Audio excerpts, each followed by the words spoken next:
Hare Krishna, welcome to পাওয়ানিজ diary. চলুন আজকে আরেকটি শপিং ব্লগ শেয়ার করি। লাস্ট সোমবার ভার্সিটি ক্লাস শেষ করে আমরা গিয়েছিলাম বসুন্ধরাতে। কোনো প্ল্যানই ছিল না, হুট করে নন্দিনী বলল ও ড্রেস কিনবে, আর আমারও দরকার ছিল। আমিও শাড়ি অথবা ড্রেস কিনবো বলে ভাবলাম ঠিক আছে, তাহলে যাওয়া যেতে পারে। সত্যি বলতে কি, আমি তো প্রফেশনাল ব্লগার নই, জাস্ট ডেইলি লাইফের একটা পার্ট আপনাদের সাথে শেয়ার করি। তাই আমার খুব শাই ফিল হচ্ছিল ভিডিও অন করে ভিডিও করতে। আমরা সেকেন্ড ফ্লোর, থার্ড ফ্লোরে অলমোস্ট সবগুলো দোকানে ঘুরে ঘুরে দেখেছি, কিন্তু কালেকশান সেই রকমভাবে ছিল না।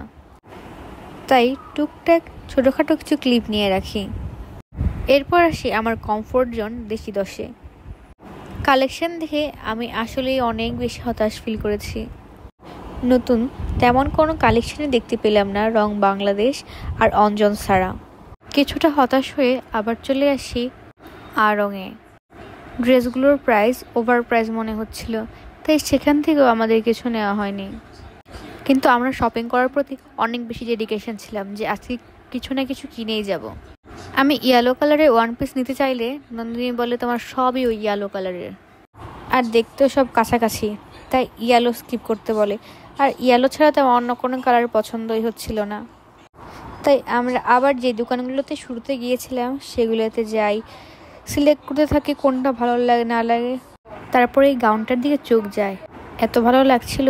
আমি জাস্ট সেই দিনটার অপেক্ষায় আছি যেদিন আমার বেস্ট ফ্রেন্ডকে এই গাউনে দেখতে পাবো।